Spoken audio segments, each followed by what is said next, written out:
4 degrés dont a été béni Eretz Israël et le fondement même de toutes les mitzvot concernant le lien avec cette terre. Et ceci dans un cours complet, dans un séminaire complet qui concerne en fait toute notre approche vis-à-vis de notre nouveau rôle dans l'histoire moderne après 2000 ans d'exil où notre situation est tombée d'un degré national à un degré religieux seulement. C'est-à-dire que lorsque nous étions en exil, nous avons perdu nos problèmes nationaux et on s'est concentré uniquement sur ce qui était, entre guillemets, religieux. Et donc nous avons perdu la vision globale de ce que représente notre peuple, notre nation dans son essence. Et Baruch Hashem, avec notre retour en Eretz Israël, nous redécouvrons notre vraie place dans l'histoire. Et cette place est avant tout une place au niveau de la nation d'Israël qui renaît de ses cendres et qui doit, dans son rôle, dans son message, apporter en fait une idéologie divine, l'idéologie divine sur terre. Donc nous sommes les messagers du plan céleste qui doit se réaliser sur terre. C'est nous les acteurs de ce degré. Donc reste à savoir qui nous sommes, comment travailler et quelle est la qualité de l'endroit, du lieu dans lequel nous nous trouvons pour faire ce travail-là. On aurait pu en effet croire que être ici ou être ailleurs, c'est pareil. L'essentiel, c'est d'être juif et faire Shabbat. Eh bien, la Torah nous dit non. La Torah nous dit non par l'apparition d'Akadosh Baruch Hu lui-même à Abraham, qui est la source même de la nation d'Israël, en lui disant « ça ne suffit pas d'être où tu es. Je ne veux pas que tu sois un homme qui craint Dieu seulement. J'ai besoin que tu réintègres ta notion de peuple d'Israël, je veux que tu deviennes une grande nation. » Alors, pour développer ce thème et rester fidèle à notre vision des choses, j'ai pris un texte donc du Rav Harlap dans son livre Mei Marom qui va développer en fait les qualités intrinsèques de la terre d'Israël et ce que nous pouvons faire au sein de cette terre-là pour l'humanité tout entière.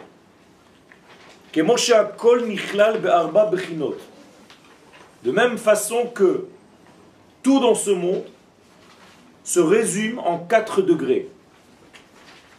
Arba otiot shem havaya, les 4 lettres du nom de Dieu, le tétragramme. Ça veut dire que les 4 lettres du nom de Dieu ne sont pas des lettres du nom de quelqu'un. Le degré de nom en hébreu, Shem, indique en fait un but. En effet, en hébreu, on dit Leshem ma. Au nom de quoi? Pourquoi? Ça veut dire que dès que je parle d'un Shem, d'un nom, je parle en réalité d'une direction. Lorsque l'Éternel apparaît avec ces 4 lettres, que je ne peux pas écrire pour ne pas devoir effacer, donc j'ai mis des H à la place du He, eh bien, ces 4 lettres représentent en fait son accès sur terre. C'est-à-dire que l'approche divine sur terre descend et se place sur 4 degrés, et ces 4 degrés vont se retrouver dans toutes les notions de notre planète, de notre temps, de notre espace, et ainsi de suite. Ça veut dire que nous allons retrouver 4 degrés et dans les 4 directions, et dans les 4 niveaux de conscience, et dans les 4 niveaux de dévoilement avant de devenir un ustensile, car la lumière devient ustensile. La lumière infinie a créé un monde fini. Donc il faut 4 degrés de descente, entre guillemets. Et tous les 4 degrés vont se retrouver dans tout ce qui se trouve dans notre vie. C'est-à-dire il n'y a rien dans notre vie qui ne soit pas fabriqué intérieurement de ces 4 degrés. Dont le premier degré, c'est l'énergie, donc représenté ici par la lettre Yud. Le deuxième degré, c'est la capacité à condenser cette énergie pour arriver au 3e niveau, c'est-à-dire faire passer par ce canal, qui représente le 3e niveau, cette énergie du départ, au monde matériel. 4e lettre. Le 3e, c'est quoi? Donc la 3e, c'est juste le canal. Le canal. Donc vous avez ici donc l'énergie, le condensé de cette énergie pour pouvoir le faire passer, le canal et la révélation. Donc toute chose dans ce monde doit traverser ces 4 niveaux pour se dévoiler, peu importe dans quel domaine. Arba Olamot, et donc c'est pour ça que les kabbalistes nous parlent de 4 mondes. Le monde de l'émanation, qui est représenté ici donc encore une fois par la première lettre, le monde du discernement ou de la création, par la 2e lettre, le monde de Yetzira, qui veut dire la capacité à créer, à, comment on dit, un corps Yetzirati, une créativité, une force créative, et la dernière lettre, la lettre He, qui représente le monde de l'action, Asiya. Donc Atzilut, Bria, Yetzira, Asiya correspondent à ces 4 lettres du nom de Dieu. Ve'arba'a chelkei pardes. La même chose au niveau de l'étude de la Torah, qui elle aussi se lie à 4 niveaux différents. Il y a une première lecture qui est le sens simple, l'histoire. Deuxième lecture qui est l'allusion, qui se cache à travers l'histoire. 3e niveau, c'est la recherche intérieure de ce qu'il y avait avant. Et le 4e niveau, le secret que cache le texte. Pshat Remes, donc Drush Sod. Eh bien, tout ceci se reflète aussi. Gam Eretz Israël mitraleket le arba dargot. La terre d'Israël, elle aussi, se subdivise en 4 degrés. Les voici, du bas vers le haut, c'est-à-dire du plus extérieur au plus profond. Là, on commence par ici, en fait. Donc, Eretz Israël, la terre elle-même. Yerushalayim, Jérusalem. Bet Amikdash, Kodesh HaKodashim, le Saint des Saints. Donc, à partir de l'intériorité du Saint des Saints, le Saint, Jérusalem et la terre d'Israël. Donc, vous avez des cercles autour du point central. Vous avez donc 3 cercles autour de l'essence. Comme ici, ce point c'est l'essence, et ces lettres en réalité qui sont dessinées ici à côté, sont en effet des cercles autour de ce point culminant qui est en réalité l'essence intérieure. Vehine. Dans le Rav va développer cette notion. Yeshnam arba'at dvarim shemon'im et hasagat ha-chokhma vegiluy ha-orot shela. Puisque nous avons 4 degrés, face à ces 4 degrés de dévoilement, nous révèle le Rav, il y a 4 formes d'écran qui vont essayer d'empêcher l'accès à la grande lumière. Les voici. Le premier écran, le premier obstacle, ha'aniyut, la pauvreté. Pauvreté, pas... Vous savez que les sages nous parlent de pauvreté, ils nous parlent de pauvreté dans tous les domaines. C'est-à-dire que les sages parlent avec un condensé de mots, mais dont les références sont beaucoup plus larges.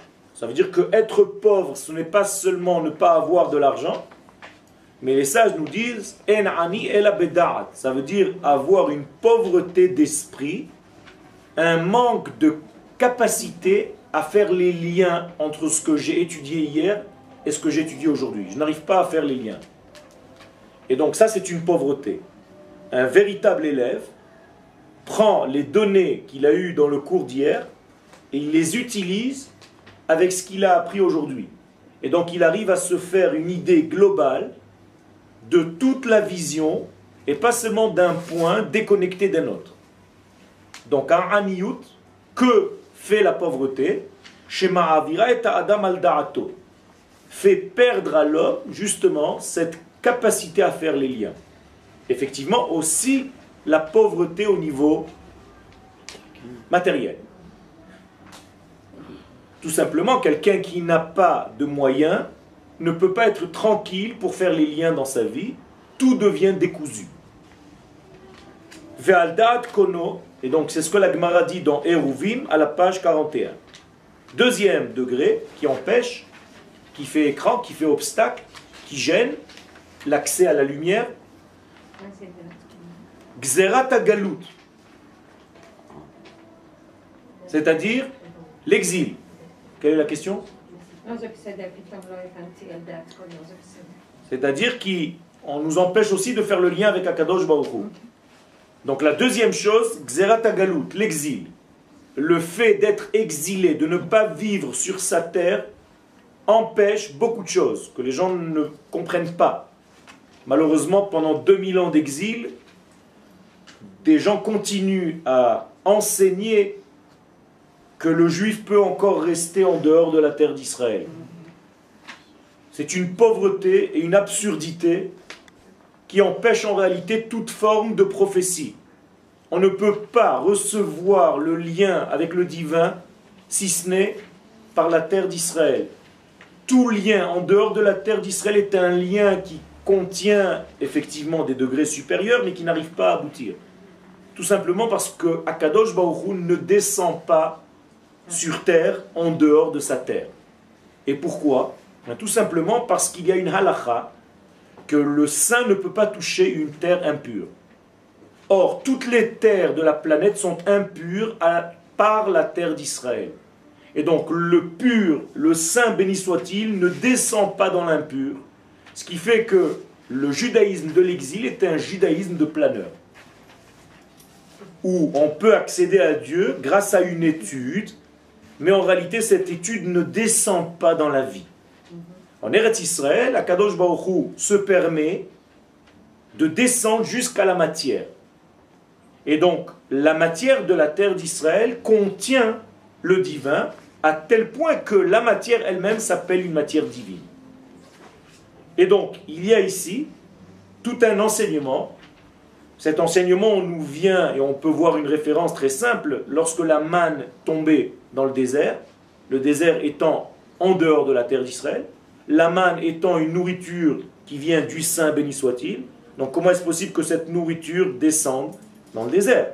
Ça contredit ce que je viens de dire. Eh bien non. Ça ne le contredit pas. Pourquoi? Parce que Akadosh Baruch Hu, avant de faire tomber cette manne, il faisait placer une couche de rosée pour que la manne se dépose dessus comme un canapé. Et les sages nous disent, pour ne pas que la manne, qui est une nourriture de Kodesh, touche la terre impure de la galoute. Autrement dit, Akadosh Baruch Hu s'est fixé une règle de ne pas sortir de son unité, béni soit-il, de son unicité pour descendre en dehors de la terre d'Israël. En terre d'Israël, n'importe quelle tomate, n'importe quel concombre qui pousse sur cette terre est rempli de Kodesh.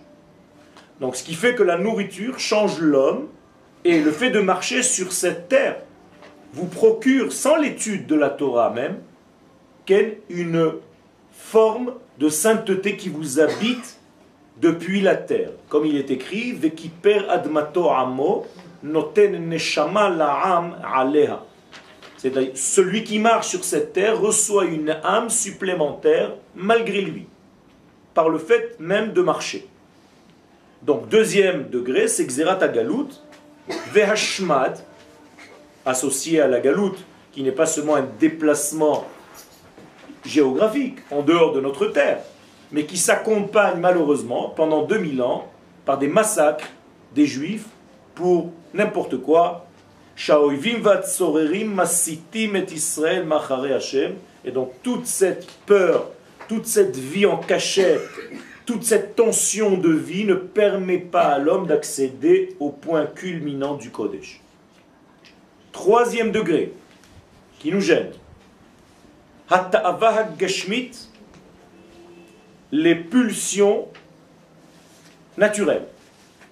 On appelle dans le langage de nos sages Yetzer Hara, mais qui en même temps font partie de notre vie. C'est-à-dire sans ces pulsions-là, on n'aurait jamais pu exister, ni avoir des enfants. Les sages nous disent que sans cette pulsion, un homme ne s'approcherait jamais d'une femme. Ça veut dire que cette pulsion, d'un côté, elle est de son corps, mais en même temps, elle est importante dans sa vie. Il ne faut pas la casser. Il faut juste la placer sous le contrôle d'un degré divin qui est en moi. Mais en aucun cas la brimer ou la tuer. Sinon, on devient des robots. Donc si je laisse ces pulsions de mon corps diriger ma vie, eh bien ces pulsions vont faire en sorte de transformer complètement et encore une fois d'empêcher l'accès. Je me perds en fait dans l'extériorité de ma vie, dans avoir faim, avoir soif, choisir un beau restaurant toute la journée, regarder des femmes dans les rues et ainsi de suite. C'est tout ce qui m'intéresse. Donc ça t'empêche de rentrer dans l'intériorité du Kodesh. Ve'alken, kol milui keres, et donc le sage ici utilise une formule. À chaque fois que ton but c'est de remplir ta panse, ton ventre, en réalité, si c'est ça ton but dans la vie, ça te bouche les orifices de l'accès à la sagesse divine. Ça ne veut pas dire qu'il ne faut pas bien manger. Encore une fois, je répète, le rabbi de Kosk nous dit qu'il ne faut jamais casser le Yetzer Hara, sinon tu en as deux. Donc faire très attention de l'utiliser, c'est une force. Yetzer Hara, ne traduisez pas le penchant vers le mal. Le mal n'existe pas tel que vous le croyez. Le mal, c'est tout simplement l'amour de la vie. Ça veut dire que le rat, c'est l'amour de la vie. Autrement dit, je me défends, j'ai besoin de vivre. Un bébé qui naît, c'est un rat. C'est un méchant dans le sens de la Torah, pas dans votre sens à vous. Pourquoi? Parce qu'il ne pense qu'à lui. Ça ne le gêne pas du tout de réveiller sa maman à 3 heures du matin. Il n'en a rien à faire. Il va pleurer parce que son instinct de manger, c'est ce qui compte maintenant. Tout le monde doit travailler pour moi. Vous n'êtes pas en train de vous lever, je vais crier plus fort. Et je vais encore crier. Et après, je vais vous laisser aussi une adresse qui va sentir mauvais, je veux que tu me nettoies. Ça veut dire que le bébé, jusqu'à l'âge de 13 ans, c'est le rat. Rat veut dire l'amour de la vie. Un instinct tellement fort de survie qui ne laissera rien, personne, et tant qu'il a faim, il va pleurer. Et tant qu'il n'a pas eu ce qu'il a besoin, une caresse, un petit massage, un petit truc, il va te faire une vie, et il est sûr que ça marche. Quelqu'un d'adulte qui ferait ça, vous le traiterez d'égoïste. Un bébé, c'est le roi des égoïstes, jusqu'à l'âge de 13 ans. Tout est à lui. Il rentre dans une pièce, il commence à mettre des choses dans les poches. Tout lui appartient. Et c'est naturel. Il ne faut pas casser ce degré. Attention, je ne suis pas en train de dire de le casser. Il faut juste arriver à un âge où il faut dominer. C'est comme un cheval, et le cavalier doit diriger le cheval. Ce n'est pas le cheval qui dirige le cavalier. Donc, la même chose ici, si les gargouillements de mon ventre sont plus importants que mon étude, qu'est-ce que je dois faire? Je dois aller manger. Vous comprenez? Sinon, je ne peux pas étudier. Quelqu'un qui a faim et qui a soif ne peut pas étudier. Donc il faut qu'il mange. Quelqu'un qui a sommeil, il faut qu'il dorme. Pour que le lendemain matin soit en force pour étudier, pour encore une fois pénétrer ce cercle intérieur. Donc tant que vous n'avez pas soigné les pulsions de votre vie, c'est-à-dire l'amour de vivre, vous ne pouvez pas vous occuper de ce degré intérieur. Donc les gens ont une tendance à négliger, à mortifier leur corps, ce qui est en réalité totalement interdit dans le judaïsme. Mais en fait, c'est ma tête qui doit commander mon corps. C'est pas la tête. Je ne parle pas de tête ici, je parle de neshama et de corps. Oui, c'est pas la tête. C'est ma neshama qui... Voilà, mais la tête, c'est pas la neshama. Oui.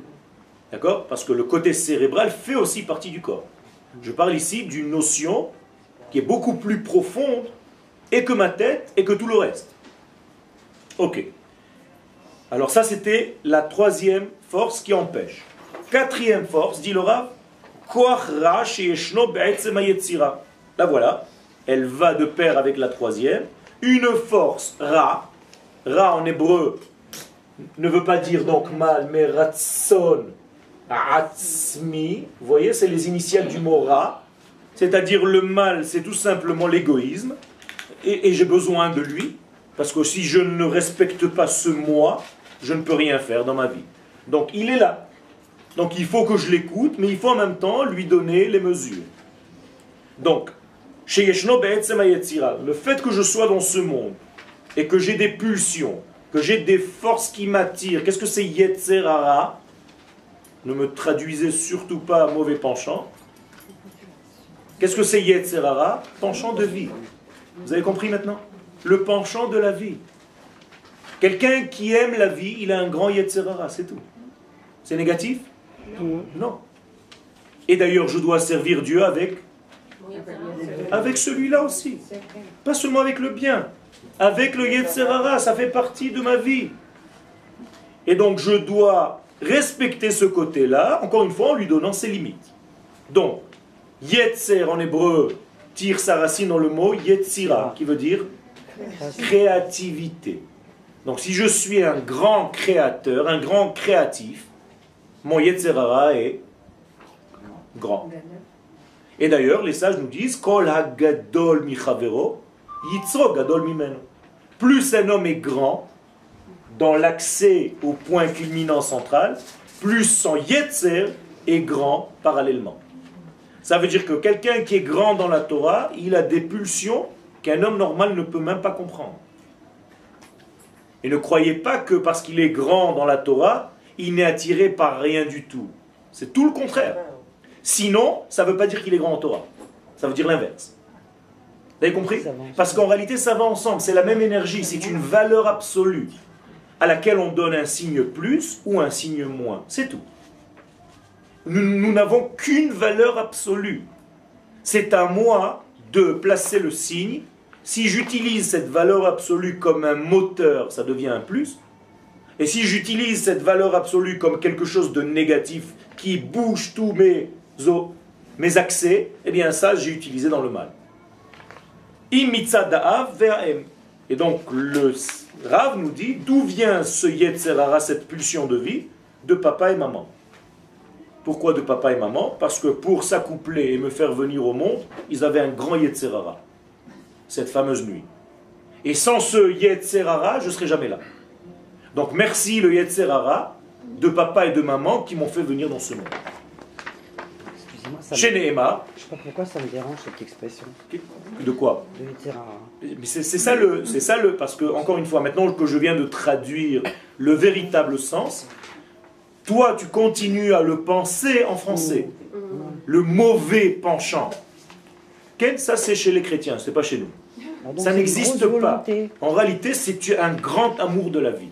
Ah, d'accord. D'accord? Mais ça s'appelle en hébreu, et c'est ça la véritable. Mais il faut seulement la traduire différemment. Yetzer Hara. C'est-à-dire, j'ai une grande créativité pour ce qui concerne mon propre corps, ma propre personne. Et chaque fois que je vois un album photo, je me regarde en premier. Avant de regarder tout le monde. Ok? Ok? Quelqu'un qui est amené à voler, Ken. et il a une pulsion comme ça, Tout à fait. il vole. D'accord. Est-ce qu'il est poussé par quoi? Il est poussé par cette force extraordinaire qui est en lui. Regardez ce qu'il fait le voleur. Il se lève tôt le matin, il ne va pas dormir la nuit. Donc il a un moteur extraordinaire. Même pour étudier la Torah, on n'a pas cette force-là. Ok? Il s'habille, il se déguise exactement selon le travail qu'il va faire, et il va tout faire pour ne pas se faire attraper. Ça veut dire qu'il va développer en lui une sagesse, une intelligence, et il va utiliser toutes ces puissances qu'il a reçues pour faire quelque chose qui est négatif. Ça veut dire quoi? Ça veut dire que si je sais utiliser ce voleur, qu'est-ce que je peux en faire? Un génie en Torah. Il va rentrer dans le texte comme il est rentré dans une maison, et il va voler là-bas des secrets que moi je n'arrive pas à voir avec mes yeux. Donc un bon voleur devient un grand Talmid Chacham si je sais l'utiliser. C'est ce que le Ravazan, Zecher Tzadik Livracha, faisait dans la prison. Alors Resh Lakish par exemple était très attiré par les femmes. Chaque fois qu'il voyait une femme, il devenait fou. Donc un jour il a cru voir une femme, en réalité c'était un homme, dans un fleuve, et il a sauté. Et en nageant vers lui, il s'est aperçu que c'était un homme, il a fait demi-tour. Et le Rav lui a dit, je vois que tu es attiré par les femmes, viens, je vais te donner ma sœur, elle est très très belle, elle est aussi belle que moi. Donc déjà tu as été attiré par moi en croyant que j'étais une femme, je vais te donner ma sœur. Il lui a donné sa sœur qui était une beauté, et il lui a dit à condition que tu utilises la même puissance qui t'a tiré pour sauter à chaque fois. Maintenant tu vas sauter dans la Torah. Et c'est devenu un génie dans la Torah. En hébreu, dans la Gemara, dans le langage, Cheilcha lenashim, je vois que tu as une puissance pour les femmes, maintenant Cheilech leoraita. Tu vas utiliser la même force, je ne veux pas moins que ça, attention. Hein. La même puissance, la même énergie. Alors je vais vous dire, si quelqu'un utilise la même puissance, pulsion qu'il a pour faire ses bêtises pour la Torah, ça devient un géant. Moralité, il ne faut jamais casser un enfant. Il faut utiliser, garder cette puissance, tout simplement pour la diriger ailleurs. C'est une énergie. Il ne faut pas donner des degrés pour annuler l'enfant, des somnifères pour lui couper les liens du cerveau. Ça devient un robot qui fait semblant d'écouter la prof, mais qui n'est plus là, le pauvre. Tu l'as tué. C'est pas ça le judaïsme. Le judaïsme, c'est de garder nos pulsions et de les utiliser comme un moteur. Ok? Quel? Si l'amour de la vie, tu appelles ça Yetzirah. Quel? C'est pas moi qui l'appelle, c'est les sages, c'est comme ça, Alors, je n'invente rien. Comment est-ce qu'ils appellent l'amour de la mort? L'amour de La mort. De la mort. Okay. Ça n'existe pas l'amour de la mort. Normalement, chez quelqu'un de saint, quelqu'un qui est vivant ne doit même pas penser à ce degré-là. Oui, mais il y a beaucoup de gens. Il y a beaucoup de gens qui enfin, dans ce siècle-là, qui se suicident. Bien fait. Parce qu'en réalité, ils ont l'impression qu'ils vont rencontrer une grande lumière après la vie. Et ça, c'est ce que le judaïsme a apporté au monde, c'est qu'on a accès à Dieu durant la vie. Okay? Donc c'est en réalité l'inverse du judaïsme. La mort est un scandale. Elle n'a pas été prévue au départ de la création du monde, je vous le rappelle. C'est par la faute du premier homme que la mort est arrivée. Si l'homme n'avait pas consommé de ce degré inférieur, c'est-à-dire de ses pulsions, il serait resté à ce niveau-là. Alors le Yetzer Hatov, ça c'est une autre question, c'est l'amour de l'infini qui est en moi, c'est-à-dire ma neshama. Et le Yetzer Hara, c'est l'amour de la vie tout simplement, de bien manger, de bien boire et d'avoir la peau du ventre bien tendue. Okay? Alors excuse-moi, c'est de quelle vie qu'on parle alors après? On quitte ce monde. Quand on quitte, je ne parle pas il y a 2 degrés. Là, tu es en train d'introduire un autre sujet. Parce que je sais qu'elle voulait poser la question. De quoi? De Olam Haba? Le Olam Haba, c'est pas dans l'avenir. C'était pas prévu de mourir avant. Pourquoi maintenant on dit que si c'est pas vraiment la vraie vie? Ah ben justement, c'est parce que les gens avec qui tu étudies te racontent n'importe quoi, excuse-moi. C'est tout le monde. Enfin, tous les races, C'est ça le problème. C'est pour ça qu'en Eretz Israël, nous étudions la Torah du Rav Kook. La Torah du Rav Kook nous ramène à la Torah de la Kabbalah. Car il n'y a pas de vie après? C'est pas qu'il n'y a pas de vie après. C'est que l'essentiel, c'est pas d'être là-bas. C'est d'amener tout ce qui est là-bas ici. Donc je me dois de vivre, et la preuve la plus grande, tu poseras la question à celui qui te dit ça, comment ça se fait que l'ultime degré de toute la création, c'est la résurrection des morts?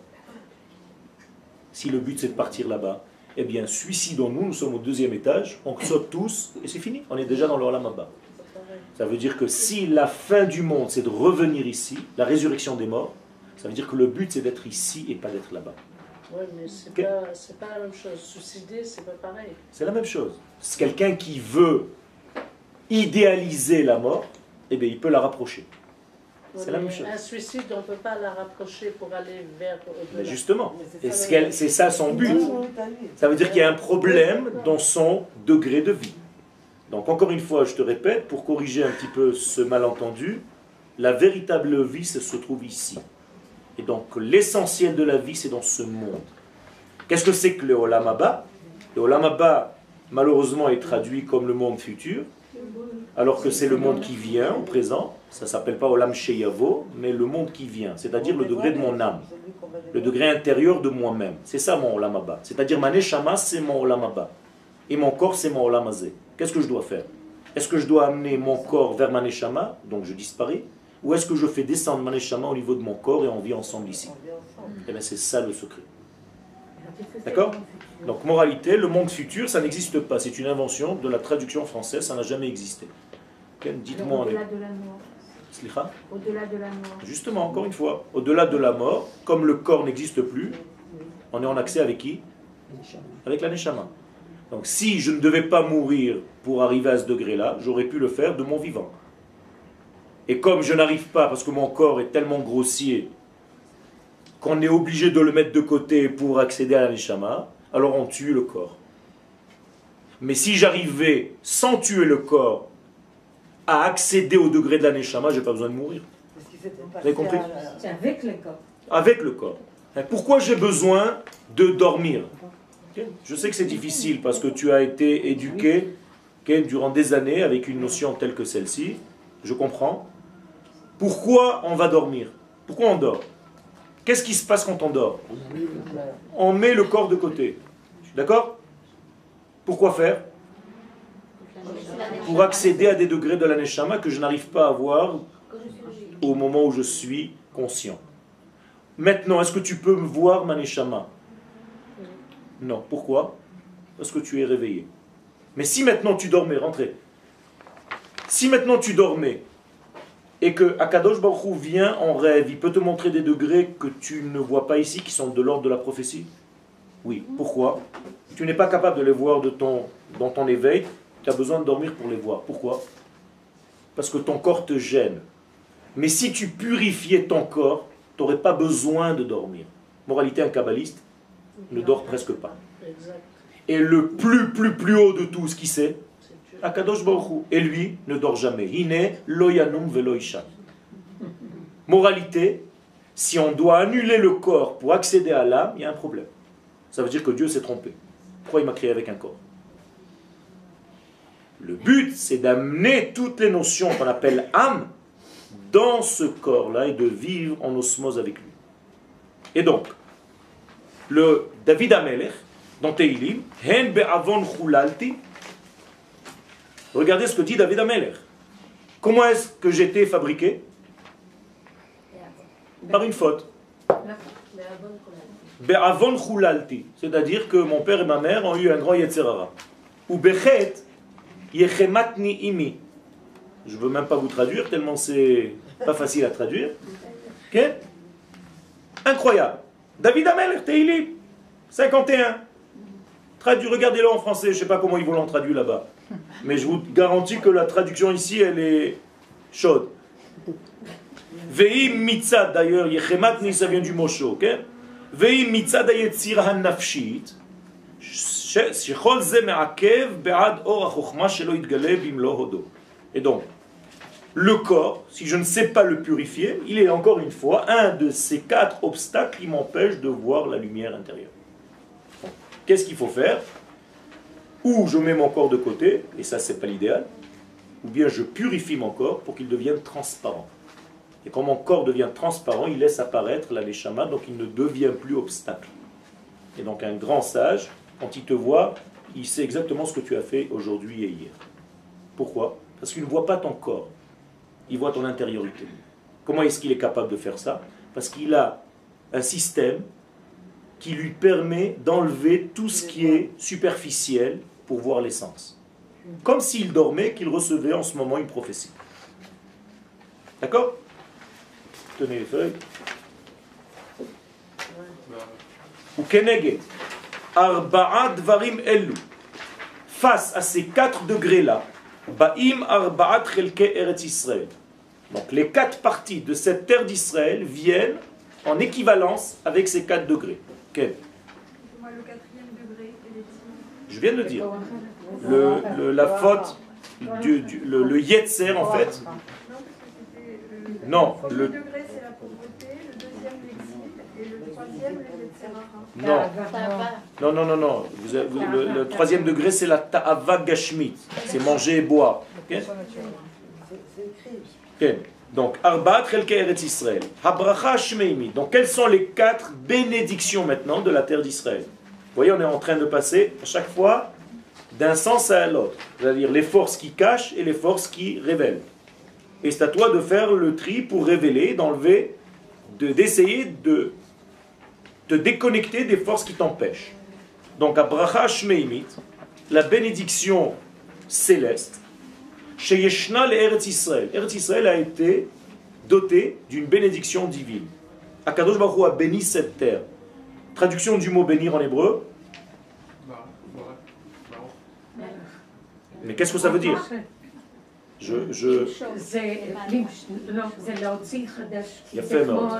C'est-à-dire de recréer, comme les havrich en hébreu, qui veut dire, comment est-ce que je fais pour planter une vigne? Qu'est-ce que je fais avec la branche même de la vigne? Je la plante par terre et elle ressort un coude. Ça s'appelle les havrich en hébreu. Donc le mot bracha ne veut pas dire bénédiction. D'accord? C'est pas un greffage. Je ne sais pas comment on dit en français. Il y a un nom. Marcotage, exactement. Marcotage. Okay. C'est ça le terme. Je me rappelle. Donc, c'est ça le inyan. Donc Eretz Israël a été en fait doté d'une force divine. Parce que la force divine elle-même est une force créatrice. Et en Eretz Israël, tu peux planter quelque chose et lui-même devient créateur d'un autre degré. C'est-à-dire que c'est comme une continuité du divin au niveau matériel. Bichlal mevatel et ta'aniyut mi Israël. Donc si tu viens en Eretz Israël, dit le Rav, on va t'annuler la pauvreté. J'ai dit tout à l'heure, qu'est-ce que c'est que la pauvreté? Le manque de liens. C'est-à-dire qu'en Eretz Israël, tu vas commencer à comprendre les liens de ta vie. C'est ça la pauvreté ou la richesse en fait. C'est pas combien d'argent tu as dans la poche. C'est est-ce que tu sais faire les liens dans ta vie? Est-ce que tu connais les causes et les résultats? Ou est-ce que tu vis au jour le jour? Tu ne sais pas, de temps en temps, tu reçois quelques informations. Marchiva da'ata Adam. Donc la terre d'Israël élargit l'esprit donc de connexion de l'homme. Il y a 3 choses dans ce monde qui élargissent l'esprit de l'homme. Lesquelles?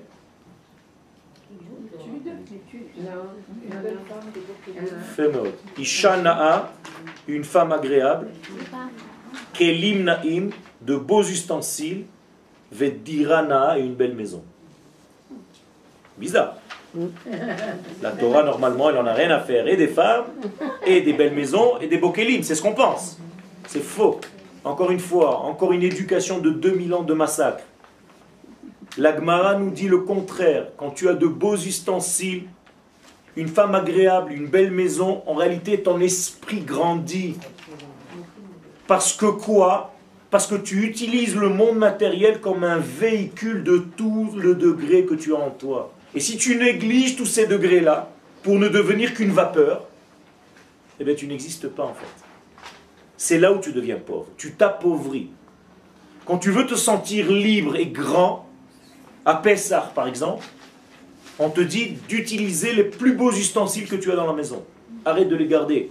Dans les maisons juives, il y a toujours une armoire où tu as des fourchettes de Zman, je sais pas, de Moshe Rabbeinu. Jamais on les sort, rien qu'on les regarde. Tu dois manger avec ces ustensiles. Ça t'élargit l'esprit. Sors-les pour Shabbat. Ne les garde pas une fois tous les, je sais pas quoi, le service. Ah, le service. Utilise ça. Utilise ce service parce que tu élargis en réalité ta connexion dans la vie. Et donc fais les choses belles. Tu construis un mikvé, fais-le beau. Tu vas t'acheter un vêtement, tu as du souci d'avoir une belle jupe, une belle robe, eh bien c'est bien. Il ne faut pas négliger ces degrés, c'est important, ils font partie de notre vie. C'est-à-dire que le côté esthétique, en Eretz Israël, on le replace à son véritable niveau. En Eretz Israël, si tu n'as pas conscience du côté esthétique, tu es mort. C'est ce qu'on dit dans le schéma, à chaque fois, Yofi, Tov et Yofi. Nachon, La beauté, nachon, elle- nachon. Vetov et Yafé. Le téléphone ici, au lieu d'enregistrer, il appelle depuis tout à l'heure. Donc, Je suis dans un cours. les Sagat Torah, et tout ça, ça fait en sorte que je peux recevoir finalement la Torah. Asaga, qu'est-ce que c'est Asaga en hébreu? Mazel Asig, Acquérir. atteindre. אבל דרך הכל, דרך השכל, הלב. Acquérir. Yafé. Asaga, c'est dans tout mon être. Dites-lui que je suis pas là. Il n'a pas l'habitude encore du Mahon. Ce sont des élèves à moi du Mahon. Donc, Marchivat le Asagat Torah. Donc, pour atteindre le degré de la Torah, c'est-à-dire dans tout mon être. Encore une fois, la Torah n'est pas une information. זה לא שכל. Ok? La Torah n'est pas comment on dit, une information qui vient de loin et qui me dit ah, une nouveauté, super, j'ai appris quelque chose de neuf. C'est pas ça la Torah. Si tu ne manges pas la Torah carrément, qu'elle rentre dans ton corps, tu n'as pas étudié. Et j'utilise un terme que les sages nous disent Vetoratra betoch me'ai. Ta Torah doit être dans mes entrailles. Si je n'ai pas mangé la Torah, si je ne l'ai pas absorbée, qu'elle est devenue faisant partie de mes taïm, de mes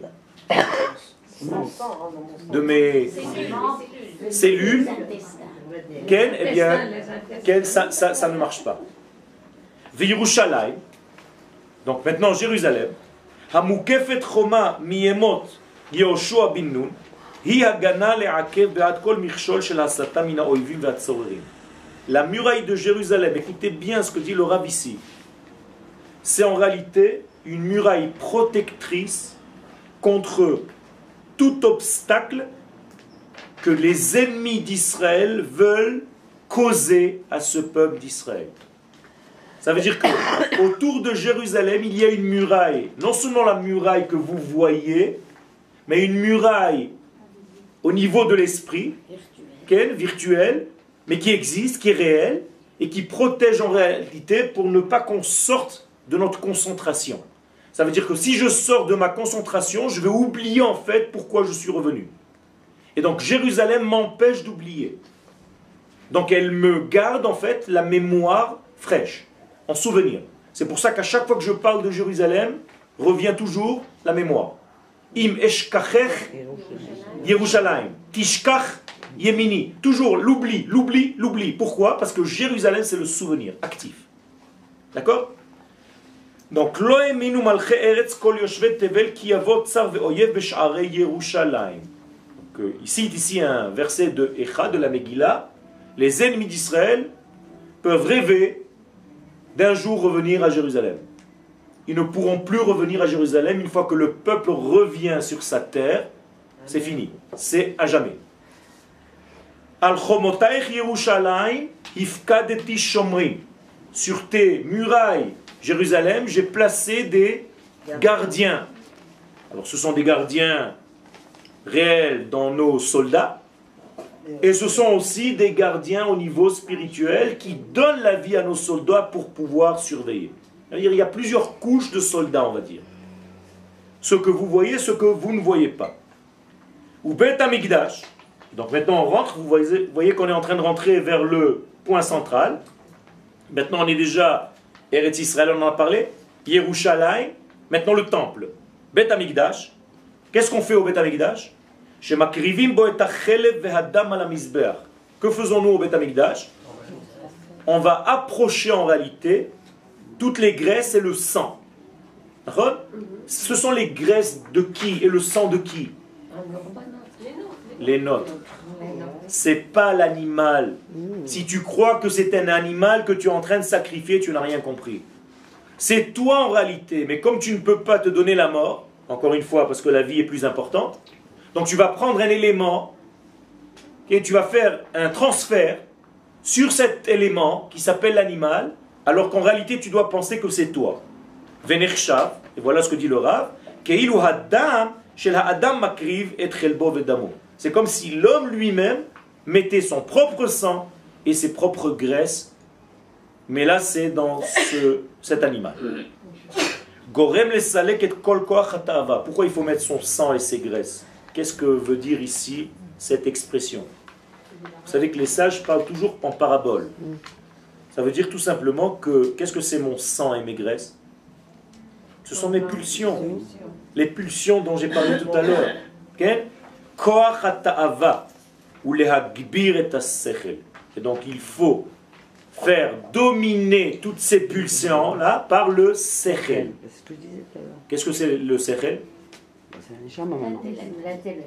C'est-à-dire l'intellect, pas le cerveau. Okay? L'intelligence. Mais c'est quelle intelligence en réalité? Qu'est-ce que c'est que l'intelligence? Ce sont des formules électriques que j'ai dans le cerveau? On parle ici de l'intelligence divine qui est en moi. D'accord? Vekodesh HaKodashim, maintenant je rentre plus à l'intérieur. C'est un degré. La Chokhmah en réalité, c'est elle qui va se dévoiler à travers le degré qui s'appelle Sechel. Le Sechel, c'est encore une matière. D'accord? Vekodesh HaKodashim, maintenant je rentre un petit peu plus profondément. Okay? Sechel, c'est un outil. C'est un outil. Pour approcher la Nachon. Vekodesh HaKodashim mashpia kdusha nifla. Donc maintenant le Saint des Saints. Qu'est-ce que c'est que le Saint des Saints? C'est en réalité la sainteté qui... Que veut dire Kodesh? Synonyme de quoi Kodesh en hébreu? Mouvdal. Non. C'est pareil. Non. Attribué. L'essentiel, la vie. Kodesh égale Chaim. Ve'achochma techayed be'alea. Kodesh c'est Chochma. Kodesh c'est la vie, Rabotai. N'oubliez pas la vie. Ça veut dire que le Saint des Saints, en réalité, quand je rentre à l'intérieur, je me trouve face à quoi? À la vie. À la source même de la vie. Ça veut dire que le Kohen, le grand prêtre qui rentrait au Beth Amikdash dans le Saint des Saints, combien de personnes rentraient là-dedans? Non, toute la nation d'Israël. À travers lui. Vous comprenez? Ça veut dire que lui rentrait, mais en réalité, c'est nous qui rentrions. Et qu'est-ce qu'il fait là-bas? Qu'est-ce qu'il fait là-bas? Il prie pour lui, pour sa famille et pour un. Comment tu t'appelles? Kelly. Kelly. Pourquoi le Kohen Gadol ne reste pas dedans? Dans le Saint des Saints. C'est super, non? La source de la vie. J'ai posé cette question ce matin à mes élèves au Mahon. Parce qu'il va la chercher pour les autres. Parce qu'en réalité, ça ne sert à rien de rentrer pour y rester. Rentrer pour y rester, c'est mourir. C'est s'annuler à ce monde pour accéder à un monde de l'au-delà. Et les Chachamim nous disent attention. Le Kohen Gadol, on lui faisait une fête, pas quand il rentrait, quand il sortait. Parce que mon but, c'est pas que tu restes là-dedans. C'est que ce que tu as appris là-dedans, la forme de vie, le plat de vie que tu as reçu là-bas, je veux que tu le ressortes vers dehors. Vers la vraie vie ici en bas. Avec tes semblables. Donc que faisaient ces semblables? Il attachait avec une chaîne. En lui disant, attention, tu n'es pas une vapeur. On te fait monter là-dedans, mais peut-être parce que tu as une envie d'exaltation, de contact avec l'infini, tu risques de te marier avec lui et de finir dans un monastère. C'est ça la même chose. Alors chez nous, pour éviter de rentrer dans les monastères, on nous met des chaînes. Et dès que tu rentres dans le monastère, on te tire vers l'extérieur. On te dit attention, tu es en train de mourir. Tu vas finir par ne plus te marier. Tu vas finir par ne... Et c'est exactement ça. La chrétienté, c'est ça. Arrête de vivre. Ne te marie pas. Fais abstinence. Ne parle plus. Mets-toi dans le silence. Ne mange presque plus. Monte. C'est pas ça la vie. Chez les sages, c'est tout l'inverse. Marie-toi, amène des enfants, mange, aie de l'argent, travaille, sois dans ce monde. Mais tout ça avec le Kodesh. Ça, c'est une force. Excuse-moi. Okay. Parce que je sais pas pourquoi ça me rappelle un œil. Est-ce que le Ishon qu'on a dans l'œil... Ishon. Ishon. Okay. C'est un rapport avec... Qu'est-ce que c'est le Ishon? Que veut dire le mot Ishon en hébreu? Non, Ishon. Un petit homme. C'est mignon. Ishon, c'est un petit homme. Qu'est-ce qu'on voit? Ishon, c'est un petit homme, c'est pas une invention. Hein. Ça veut dire que tout ce que je suis se retrouve en fait dans mon œil. L'iridologie.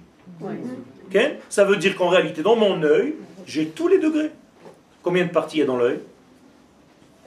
C'était le début du shiur. 4. D'accord? C'est la même chose. Ok? Ça veut dire, la planète Terre, c'est la même chose, c'est un œil. Combien de blanc il y a dans l'œil? Combien de pourcentage de blanc? 70 à 75. Exactement comme l'œil, comme la planète, il y a 70% d'eau. Et si tu rassembles toutes les terres, ça forme comme le noir de l'œil. Séparé avec un filet vert qui fait le lien entre le blanc de l'œil et l'œil lui-même. Et à l'intérieur de l'œil lui-même, il y a le yud qui, selon l'orifice que je veux voir plus grand ou plus petit. C'est-à-dire quand on me met dans le noir, qu'est-ce qui se passe? Ça grandit parce que j'ai besoin de voir plus. Et quand je suis en pleine lumière, j'ai besoin de protéger mon œil, donc je ferme un petit peu. Donc lorsque Moshe rentre pour voir Dieu, qu'est-ce qui se passe? Il rétrécit ses yeux, il ferme ses yeux, il rentre dans le harafel, dans le brouillard. Vous avez compris? C'est la même chose, c'est tout pareil. Donc, les salek et kol maout shel adam, donc toute cette kedusha, les salek et kol maout shel adam ultaer et anefesh shel salek bazet kol kocho shel hara sheyeshno betzirat adam. Donc quand je rentre dans le Kodesh HaKodashim, je me retrouve avec l'essence, avec l'essentiel. Il n'y a plus rien de superflu. Donc, qu'est-ce qui se passe là-dedans? Je retrouve en réalité les vraies données de la vie, telles qu'elles étaient au départ. Donc maintenant j'ai fini de faire le travail ici, qu'est-ce que je fais? Je ressors. Quand je ressors ici, qu'est-ce que je dois dire à tous mes copains? Oh, tu sais pas ce que j'ai vu là-dedans. Tu sais, on est vraiment à côté de la plaque, il faut vraiment changer notre manière de vie. Est-ce que nous faisons ça aujourd'hui? Oui, pourquoi vous dites non? Chaque fois qu'un homme monte à la Torah, il redescend, il va serrer la main à tout le monde. Seulement aujourd'hui on lui dit Chazak ou Baou, Chazak ou Baou, Chazak ou Baou, Baou Tiye, Chazak ou Baou, Chazak ou Baou. Mais en réalité, qu'est-ce qu'il devrait dire? Oh, tu sais pas, Maurice, ce que j'ai vu là-haut. Tu dois rester avec lui un quart d'heure, normalement. Tu as intérêt à monter, je te dis pas, c'est magnifique. Mais c'est ça ce qu'on fait. On monte. Où est-ce qu'on monte quand on monte à la Torah? Où est-ce qu'on va? On va au mont Sinaï. Et on entend la Torah de Dieu. Et quand je redescends de là-bas, je ne suis pas égoïste. Il faut que je dise à mon copain, tu sais ce que j'ai vécu? Tiens, goûte un petit peu, touche-moi. C'est ça le secret. Donc la même chose, on monte à la Torah et on redescend de la Torah. Très important de redescendre de la Torah. Okay. Je ne comprends pas le les salek et marout shel adam. Qui a marout shel adam, c'est le yetzerara. Mais c'est les salek. Non. Parce que tu utilises un hébreu moderne, l'hébreu de la Bible, Mazé Salka. Faire monter, mettre en relief. Il a fait Salka Da'atach dans la Gemara. Okay. Est-ce qu'il te monte à l'esprit de dire ça? Ole Beda'atra en hébreu. Donc les Salek c'est monter. C'est que quand une personne quitte ce monde, c'est ça. C'est ça. Ça veut dire qu'est-ce qui se passe en réalité? Sa neshama sort et son corps est enterré. Maintenant, si le corps ne vaut rien, qu'est-ce qui se passe normalement? Si le corps ne valait rien, on le met dans un sac plastique, poubelle, et on le jette. Pourquoi on fait tout ce qu'on fait? Pour qui on fait tout ce qu'on fait? Pour le corps. On le lave, on le nettoie, on l'habille, on l'enterre. Ah, ça suffit. La Gemara nous dit dans Sanhedrin, chapitre 11, tu sais pourquoi tu fais ça? pour préparer le corps parce que la Neshama va revenir, attention. C'est pas un but de partir. Chouette, il a quitté ce monde, ouais. Non. Il doit revenir dans ce monde. Donc les vêtements qu'il a maintenant, ce sont les vêtements qu'il va avoir lorsqu'il va se relever. Donc il faut l'habiller pour ne pas qu'il se réveille nu, dit la Gemara. Excusez-moi. Donc finalement, quand quelqu'un quitte ce monde, il a les yeux blancs, il retourne à l'intérieur les yeux. Okay. Donc en vérité, il est rentré dans un monde intérieur. Tout à fait. D'ailleurs, comment ça s'appelle en hébreu? Pas mourir. L'itpater. Mais c'est l'itpater. Non, j'explique que comme... Qu'est-ce que c'est le niftar? L'œil, il rentre, il se retourne. Parce qu'on a les yeux blancs. Comme quand on dort. Tu n'as pas besoin d'aller plus loin, Evelyne. Quand on dort, oui, c'est pareil. Qu'est-ce qui se passe? Qu'est-ce que c'est ptira? Ptira. Niftar en hébreu. Qu'est-ce que c'est niftar? Vous le traduisez par mort? Non, il a démissionné pour l'instant. Pitourin. Itpater me avoda azot, notim lo avoda acheret. C'est-à-dire, il a démissionné de ce travail pour l'instant, on lui donne un autre travail, mais après il revient. Attention, c'est pas n'importe quoi. Ce que je suis en train de vous raconter ici, c'est le yesod, c'est le fondement même du judaïsme. C'est pas lui qui a démissionné, on l'a licencié. On l'a licencié, voilà. Okay. Comme tu veux. Mais c'est alors, ve'al siluk hagormim alalu mitgale or hachokma mishlemut. Et donc, quand on fait mettre en relief tous ces degrés-là, eh bien, la lumière de la sagesse divine se dévoile dans son entité. Que représente la chokhma? Qu'est-ce que ça veut dire chokhma? Comment vous traduisez le mot chokhma en français? La sagesse? La puissance de la question. Qu'est-ce que ça veut dire koachma? La force de choses.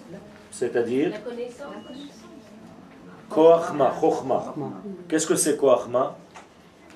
La sagesse inaccessible. Non, au contraire. Non, les mains c'est d'abord. Non, au contraire. Tu ne devrais pas dire ça, toi. Tu connais les nikudim de Chokhma. Shem Havaya, Benikut Chokhma. Quel est le nikud? Non. Patach. Donc c'est pas fermé, c'est patach. Au contraire, c'est ouvrir. On l'appelle Chokhma Stima tout le temps. Ça c'est autre chose. C'est Chokhma Stima'a, pas cette Chokhma-là. C'est autre chose. Chokhma c'est quoi? On le dit dans la tfila du soir. Kulam be Chokhma Asita. Asita. Ça veut dire que c'est la force de faire. Alors, comment je peux considérer si quelqu'un est sage ou pas? S'il fait. Pas s'il pense. S'il fait, s'il arrive à faire de ses mains et de ses jambes une réalité dans ce monde. Ça c'est un sage. Comme Akadosh Baruch Hu lui-même, qui a créé le monde par sa sagesse. Kulam bechokma asita. Et là, Kadosh Baruch Hu est un enseignant, il m'enseigne comment faire dans ce monde. C'est-à-dire, j'utilise la sagesse pour faire. Donc, quelqu'un qui aurait de la sagesse et qui n'aurait pas d'action, il n'est pas sage. Dites-le moi en hébreu. Kol shechochmato meruba mima'asav en chochmato mitkayemet. J'invente rien, c'est Pirkei Avot. Sage par tes actes, en fait. Exactement. Tu es sage par tes actes. Et non pas par la pensée. Et non pas par la pensée. C'est une pensée agissante. Et si elle n'est pas agissante, tu n'es pas sage. Arrête de me raconter des sages. Okay. Il faut d'abord être sage par la pensée avant d'être... Bien fait, encore une fois.